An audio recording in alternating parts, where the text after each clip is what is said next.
History. मैंने history honours किया है दिल्ली यूनिवर्सिटी से, और तब मैं पढ़ता नहीं था बिल्कुल भी। मैंने हिस्ट्री भी नहीं पढ़ी उस समय, और मुझे भी बहुत बोरिंग लगता था। मैं क्लास में नहीं जाता था क्योंकि मैं उस समय छात्र नेता था अपने कॉलेज का। इलेक्शंस लड़ता था कॉलेज में, मुझे उसी में मज़ा आता था बहुत ज़्यादा। डिबेटिंग, कंपटीशन, स्पोर्ट्स, पॉलिटिक्स, वही सब करता था, क्लास में कम जाता था। तो मैं 2-3 बार क्लास में गया ग्रेजुएशन में। मैंने हर टीचर को एक एक मौका दिया कि मैं क्लास में जाके बैठा 40 मिनट, रोक सको तो रोको। वो रोक ही नहीं पाए, फिर मैं गया ही नहीं कभी। तो मेरी कसौटी ये थी कि भाई तुम इतना अच्छा पढ़ाओ कि मेरा फिर आने का मन करे।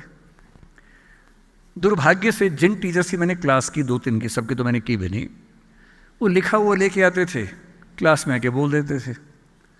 हमने कहा जब यही करना है तो लिखा हुआ दे दो हमें, हम भी वही पढ़ लेंगे। और नहीं तो कुंजी बाहर मिली जाती है, की बुक बाहर मिली जाती है, उसमें से पढ़ लेंगे। और कुछ तो की बुक से ही पढ़ाते थे क्लास में भी। अब मेरा मानना है, तब तक मेरा मानना था कि हिस्ट्री बहुत बोरिंग सब्जेक्ट है। अब मेरा मानना है कि हिस्ट्री से इंटरेस्टिंग कुछ नहीं है। मैं आपको एक एग्जांपल देके समझाता हूं। हिटलर सेकेंड वर्ल्ड वॉर में उसने 60 लाख लोगों को मारा, आपको पता है हिस्ट्री का। वो हिस्ट्री हम सबने पढ़ी है। मैं हिस्ट्री को इतना एंजॉय करता हूँ आजकल कि मैं भी पिछले महीने यूरोप गया हुआ था, तो मैं स्पेशली बड़ी मुश्किल से कोशिश करके 10 लोगों से बात करके पोलैंड गया। और पोलैंड के पास एक जगह है, पोलैंड में एक जगह है क्राको, यूक्रेन बॉर्डर के पास ही है। और क्राको से लगभग 30-40 किलोमीटर की दूर एक जगह है ऑशविट्स। ऑशविट्स उन इलाकों में से एक है जहाँ हिटलर के कॉन्सेंट्रेशन कैंप्स थे। बाकी कैंप तो खत्म हो गए, पर वहाँ की सरकार ने कुछ लोगों के एफर्ट से उसको बचा के रखा, एज इट इज़ जैसा वो था। मैं 3-4 साल से कोशिश कर रहा था कि वो देख के आऊँगा, तो मैं देखने गया। उस एक कैंप में करीब 9 लाख लोगों को मारा गया था 1942, 43, 44 के दौर में। अब मैं जब वहाँ गया तो आप उस सिचुएशन को देखते हैं, कई फिल्मों में आपने देखा है कि एक बड़ा सा दरवाज़ा है, वहाँ से ट्रेन अंदर जा रही है। वो ट्रेन वहाँ खड़ी है अभी भी। जिस ट्रेन में हज़ारों लोगों को लाया गया मारने के लिए, वो ट्रेन वहाँ खड़ी है, उसी पटरी पे खड़ी है। वहाँ से लोग उतरते थे। फिर एक पॉइंट था जहाँ डॉक्टर्स चुनते थे कि किसको ज़िंदा रखना है, किसको मार देना है। ज़िंदा सिर्फ उसको रखते थे जो काम कर सकता है, जो मजबूत है, काम कर सकता है।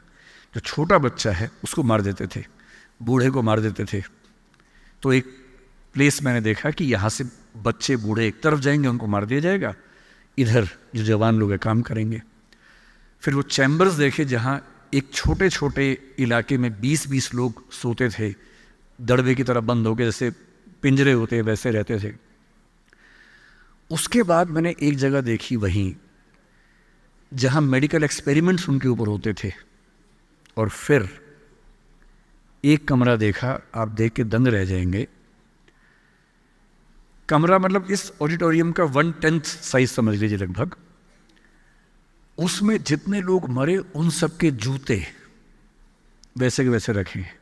दूसरे में उनके कपड़े वैसे के वैसे रखे हैं। तीसरे में उनके बाल, क्योंकि जब गैस चैम्बर में मारते थे तो पहले उनको गंजा करते थे।